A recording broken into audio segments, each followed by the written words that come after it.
अध्यक्ष महोदय, सरकार चाहती है कि अन्न के मामले में देश आत्मनिर्भर बने। तो मेरा सुझाव है कि जिन जगहों पर काफ़ी संख्या में ट्रैक्टर से काम लिया जा रहा है, आपको कोई कारखाना खोलना चाहिए और सस्ती कीमत पर उनकी मरम्मत की व्यवस्था करनी चाहिए। आप बाहर से ट्रैक्टर मंगा रहे हैं। मैं समझता हूँ कि यह सारा रुपया व्यय किया जा रहा है। मेरा सुझाव है कि इस देश में ही ट्रैक्टर बनाया जाए। बाहर से खेती के सामान जो आ रहे हैं, कारखाने से होकर ही आ रहे हैं।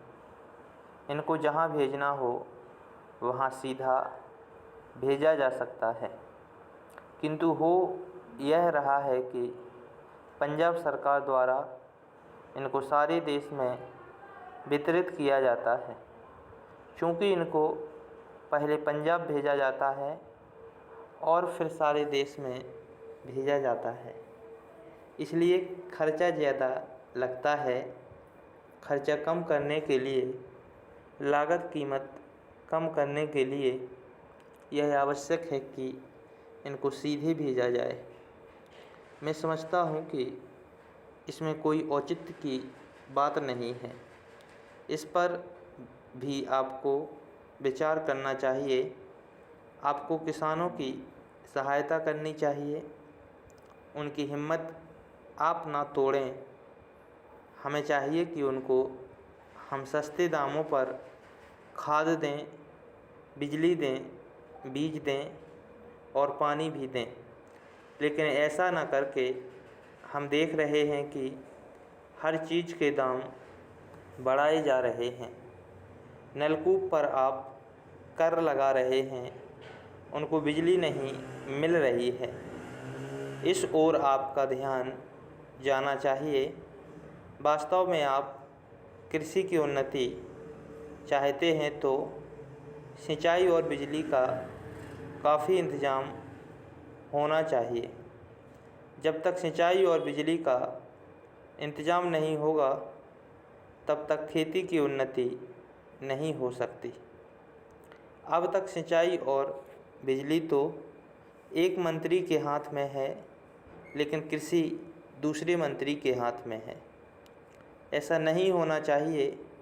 सिंचाई, बिजली और कृषि अगर किसी एक मंत्री के हाथ में हो तो खेती की उन्नति का काम सरलता से हो सकता है। मेरा निवेदन है कि इस ओर भी आपका ध्यान जाना चाहिए। समाजवादी समाज की रचना की बात बहुत कही जा रही है। गरीबी को दूर करके हम सबको बराबर लाना चाहते हैं, लेकिन देश में गरीबी आज भी बढ़ती जा रही है। मैं यह नहीं कहना चाहता हूँ कि हमारे देश में सरकार ने कुछ नहीं किया है।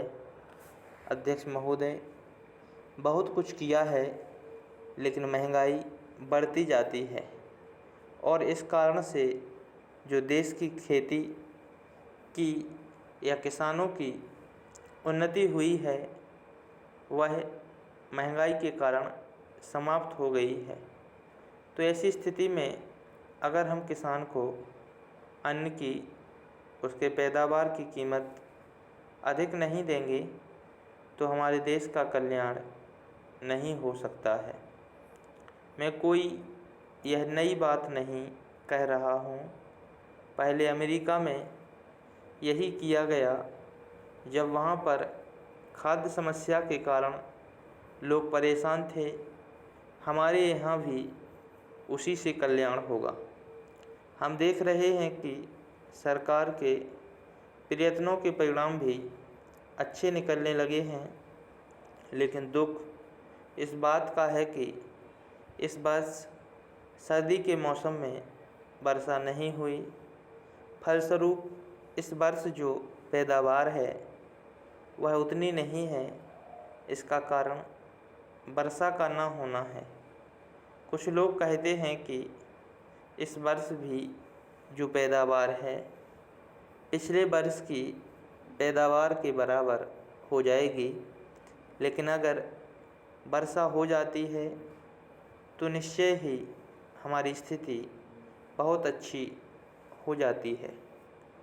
मैं देखता हूँ कि इस वर्ष गल्ले की कोई कमी नहीं है, इसलिए मैं समझता हूँ कि गल्ले को एक जगह से दूसरी जगह ले जाने में जो रोक लगाई गई है उसको हटा लेना चाहिए। अभी हमारे राज्य में बड़ा अकाल पड़ा हुआ है, लेकिन वहाँ पर गल्ला भेजने की कुछ व्यवस्था की गई है और लोगों को गल्ला मिल रहा है। इसका परिणाम यह हो रहा है कि कोई भी आदमी भूखा नहीं मर रहा है। पिछले 2 वर्ष में कोई आदमी भूखा नहीं मरा।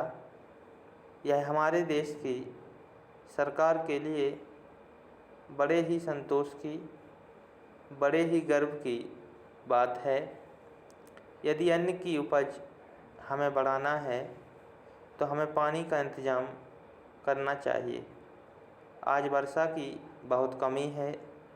विशेष रूप से मैं अपने क्षेत्र की बात आपको बतलाना चाहता हूँ। 20 वर्ष पहले जितनी वर्षा वहाँ होती थी उतनी ही वर्षा आज भी होती है।